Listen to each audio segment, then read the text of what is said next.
This video is sponsored by Boot.dev, but more on that later. Hello everyone, and welcome to another Final Fantasy XIV controller guide. In today's video, we're diving into the latest of Dawntrail's Viper job. Now, this is going to be set up for you so that you can play this whether you're on Xbox, PlayStation, or even PC. I play on both Xbox and PC, and I find that this is actually working out really well. But also, for those of you who are new or might not know, you can check the top link in the description to be able to find and locate all of my macros that will instantly set up your hotbars to exactly what you see here today. So if you guys are also interested and need more helps with the controller or with Final Fantasy XIV, check the playlist here on the channel, but also check out my ultimate controller guide as well. I've already released that, and that has been helping out a lot of people. The number one comment I get on that video is, I've been playing on the controller for years and I never knew X. And if for some reason that is something you get out of this video or you get out of the other video, sound off in the comments. I'd love to, hey, just hear what it is that I was able to teach you about this game and playing on controller. As always, before we dive in, I want to say thank you guys so much for the support. Many of you guys, just like Godfrey, have been asking for a Viper controller guide, so I hope that you get what you needed out of this video. If you don't, sound off below. If you're also looking for another jobs updated controller guide, sound off in the comments. So I'll do my best to get you an updated controller guide for those jobs. Now, just remember, if you guys haven't subscribed yet, welcome into all the new subscribers. Many of you have been sounding off that you have subscribed to the channel recently. Welcome in. So glad you're here. Pushing up our subscriber percentage to 29% of you guys have hit that subscribe button. So thank you guys so much. And in the last month, we almost have 300 new subscribers. So that is an awesome number to see. Thank you guys so much for the support, but let's get into the guide. So if you do take the macros that are listed, whether you are copying and pasting them or you want to see them here verbatim, all you have to do is hit your option menu and hit the execute for it to automatically set all of that up. I try to make it as easy for you as possible, but we will be going through the entire layout, so that way if you're like on a system that for some reason you can't copy and paste these from the YouTube video, well, at least you can kind of walk yourself through all of those different options. Now, let's go ahead and get started with the layout. And what we're going to do here, because of how Viper works, is we're going to talk about the layout. We're also going to be hitting various different striking dummies while doing this. I'm going to hover over the different buttons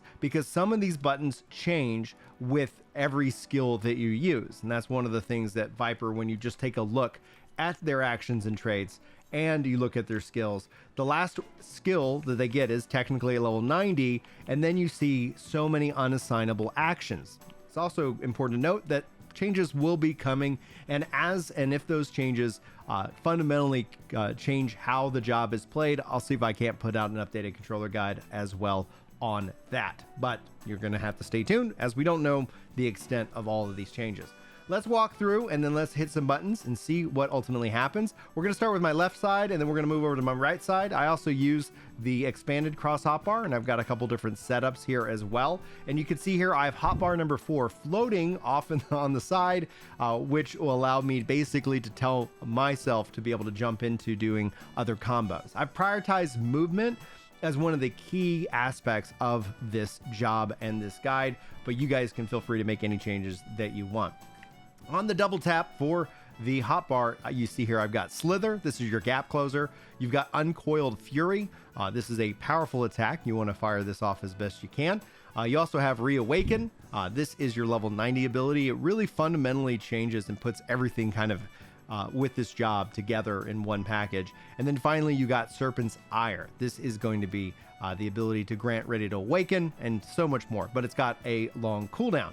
Now you'll notice these are typically things that you fire off on occasion, and so they're not a part of the main left trigger layout. One of the things you'll notice about this is kind of my AOE setup, and you can see here I've got Serpent's Tail, Twin Fang, and Twin Blood here on the right, up, and left D-pad options, but you don't see them over here on the right hand side, and there is a reason for that. Here you also see Pit of Dread, which will also have that counter, and we'll cover all of that here more in a second. Dreadmaw Steel Maul, and the reason Dread Maul is this gives that noxious gas, can't speak, debuff or buff to you. So ultimately, I want to make sure I'm firing that off. Steel Maul, Swift Skin's Den, and Hunter's Den over here on the left-hand side. Now moving over into the right-hand side, you can see here I've got Second Wind, Bloodbath, Leg Sweep, and Dread Winder. Here then you can see Dread Fangs. You can start to see kind of a parallel in some of this. You see Steel Fangs, then you see Swiftskin's Coil and Hunter's Coil. Now please take note with these skills. Hunter's Coil wants the target's flank to be targeted, while Hunter's or Swiftskin's Coil is from the rear, that you get an additional potency boost. How I run this within the any kind of job that has positionals is I put any positional that needs to be from the rear on the up or the down options. So whenever you're fighting and playing, just note that this is going to mean that anytime I want to use this skill, I need to try to position myself to be behind the target for that increased potency. This, anything on the left or the right kind of axis would be from the flank. So instead of having to absolutely memorize every skill in this game, I'm just going to let the UI kind of communicate that to me. So whatever you do consistently will work for you in the long run, because this is just a function of muscle memory. So just note, if there are positionals, that is how I have it set up. And then essentially for the ones that don't have any kind of positional effect tied to it, it's not hurt one way or the other.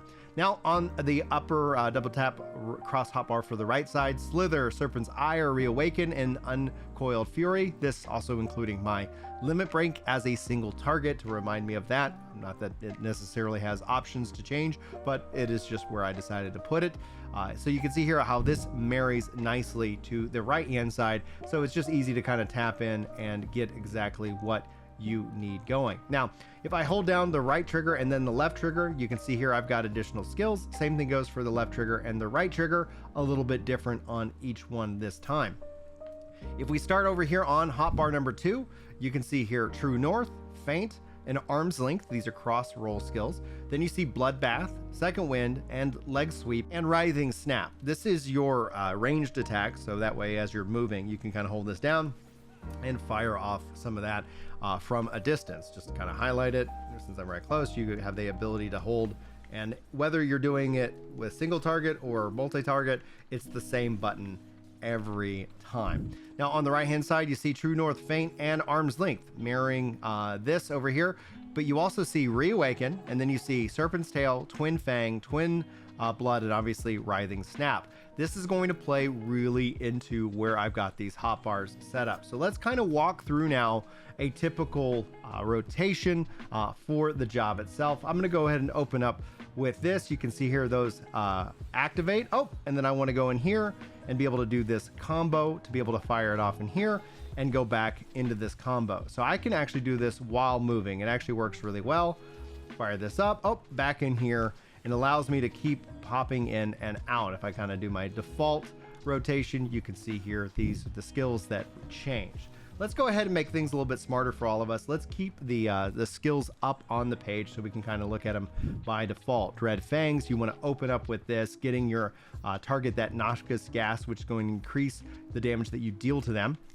And then you can see here that changes to Swift Sting. It's not highlighted this time, but I also have another option highlighted here in Hunter's Sting. I can go ahead and fire that off, and you can see here now it becomes Flank Sting Strike, or I've got the Flank Bane Fang. I'm going to go ahead and fire off the one that is dancing around. You can see here this has now tripped the the alarms, if you will, and I want to go ahead and fire off this skill, the Death Rattle ability, and using that here. That is kind of the default rotation. You can also start obviously with that skill, and you can see here it jumps in between the different options, and you can go from there. This has a higher potency than the Dread Fangs, and that is, I think, an important aspect that you should play around with. So that is one piece of the puzzle. Obviously, though, we have our Dread Winder. This is kind of mirrored also. We'll cover it with the Pit of Dread within the AOEs. They share that same kind of count timer. So if I use this, I can fire this off, and this is going to trip up my two positionals, Hunter's Coil and my Swiftskin Coil. I'm going to go ahead and use Hunter's Coil, Now you can see here it trips this up. If I go ahead and trigger that, let me see if I can't move the mouse. I'll just do this. You can see here now I have this ability to fire up, and it changes to this ability for the combo. Boom, that turns that off, and then I can come back again and do that once more, but this time it's in reverse. By this time, you should have generated enough to be able to jump into a reawaken. This is where things get a lot of fun. We're going to walk through the single, rotation here, then we'll dive more deep into it. Now, just keep in mind, this has got a lot of power and a lot of button presses, but it is actually a lot of fun. So let's go ahead and fire it off. I'm going to hit the mighty button, double tap, boom. You can see here it changes all of my skills. First generation, I'm going to go and just click it to keep it easier on myself, followed by second generation, followed by third generation, followed by fourth generation. But there's something I'm not doing in this, and so you want to make sure you pay deep attention to the combo in this case. So you can see here I can do that, and then essentially you finish it off with Ouroboros to conclude. So if we go ahead and just kind of do our AOE rotation to build ourselves back up, you can see here how it kind of flows through that kind of, that massive button presses here on the AOE side of things. I continue to rotate. I can fire this up, also then firing off these additional skills. And you can see here, this also has a similar approach. So when you do the AOE, you fire these guys off, so Swiftskin Den. Then I can fire off Twin Blood Thresh, then Twin Fang Flesh, Hunter's Den, Twin Flame Flesh again, and Twin Blood Fresh to get those really quick returns. Fire this off, getting this is going to give me that, and Uncoiled as well. So you can see here how a lot of this combos off together. Let's just keep building up our momentum in our bar here for just a little bit. And now we can do a reawaken. Let me go ahead and walk through the whole rotation. You can see me play it out, so that way, what does it look like when all of this is kind of put together? I'm going to tap into this, fire this off, press the trigger. Press this, press the trigger. Press this, press the trigger. Press that, press the trigger. And then, boom, finish it off all together for a devastating attack. All right, so now let's go ahead and take a look at something very similar on the AOE side. I'm gonna jump into Reawaken. You can see here it changes the buttons, but because I have the face button here, it's less trigger pressing and more just kind of bringing it all together to finish it off fully with that attack. And so honestly, you can see here, very visually impressive, a lot of fun to pull it off, a lot of quick motion and movement for this job. All right, so now that brings us to our PvP section for the video. You can see here Dual Fang combo, Hunter Snap, Uncoiled Fury, Serpent's Tail, all there, along with Snake Scales, Rattling Coil, and the World Swallower Limit Break. Now, I have moved Slither onto the holding down the right trigger and left trigger because I found that to be way more comfortable when needing to close the gap in PvP. Here you see standard issue Elixir, Guard, Purify, and Recuperate, as well as Sprint, but I also have Sprint macroed to my R3 button. To kind of highlight that for anybody who's interested, under System Configuration and under Controller Settings, you can go to your button configuration, and you can see here I've got it to fire off a macro when I press the R3. You can choose to use that however you want, and I'll include that macro along with the others in the comment as well, or you can see it here on screen. It's just firing off my roulette. It's using Sprint if it can't do a roulette for the mount, and then it uses the PvP action Sprint as well. So whether I'm in PvE or PvP, those are two different sprinting actions, so you can see that going. Let's kind of walk through a basic setup. You can see here for PvP, it actually just works and flows really quite nicely. You can do the combo here, and it's just going to rotate the different skills as desired, and it can continue on. You can keep firing off more and more of these abilities to get that full rotation.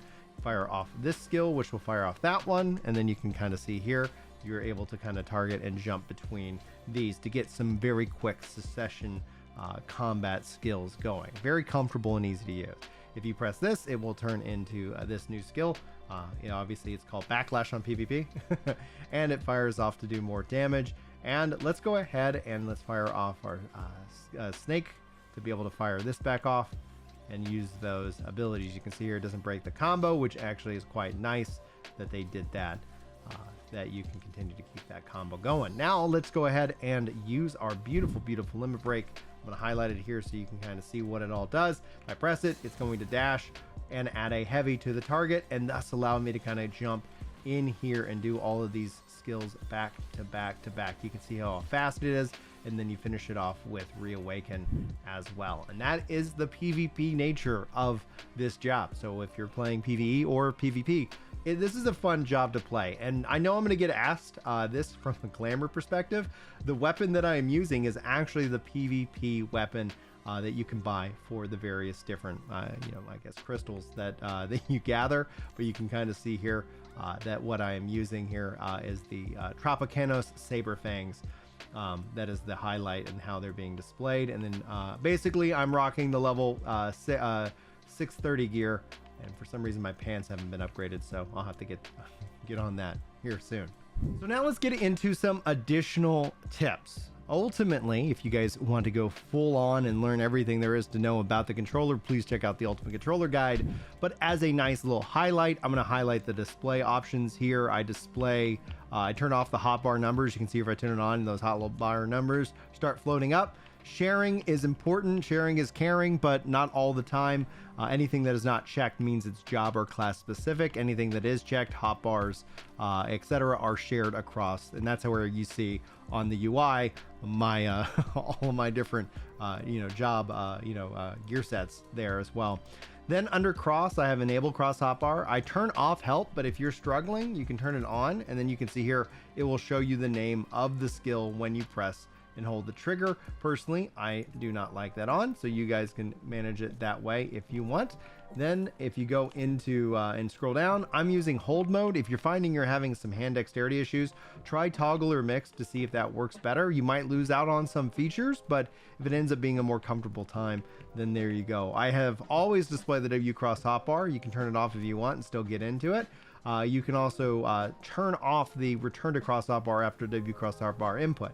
So if you see here, if I do the slither skill, I am now right back into my abilities. And if I turn this off and hit apply, you can see here, if I do slither, I'm going to stay in that ability. So it won't return me until I take my hand off the trigger and return it that way. Now that's going to be a personal preference. Whatever you need, you can always build in your own rotations on these W cross hotbars.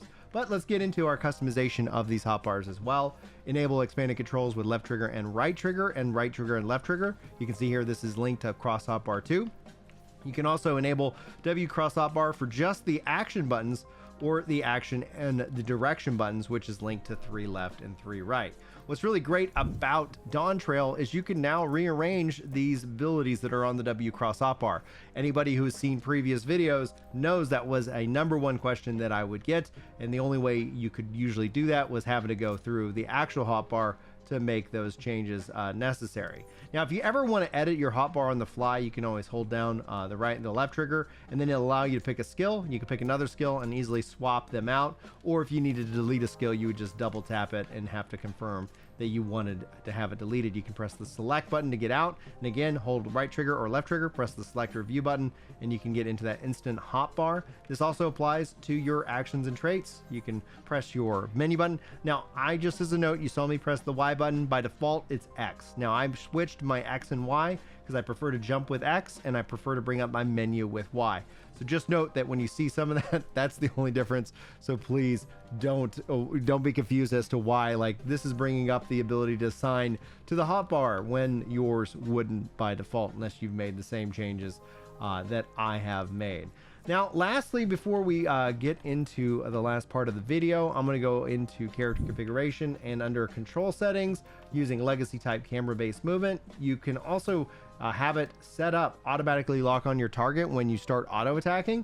You can do that by pressing down on the L3 if you're having trouble targeting, but I do recommend spending some time and playing around with your target filters. When my weapon is out, I only want to focus in on enemies, and when my weapons are away, I want to have different options. But if you need expanded controls, you can use the enable customization, where this will allow you to set a filter by holding down the left bumper and pressing one of the face buttons. Now, before we get into my overall thoughts on the job, I like to thank this video sponsor, Boot.dev. Guys, if you're not aware, I'm a software developer, and one of the key components to being a software engineer is education, education, education. You're always going to need to be learning in this career field. And that's why with Boot.dev, you're going to learn back-end web development. This is in both the Python and the Go programming languages. Now, the folks at Boot.dev believe that the smartest way to learn to code is by making sure that you are never bored. Boot.dev is online and it is self-paced, and it also feels like a captivating RPG game.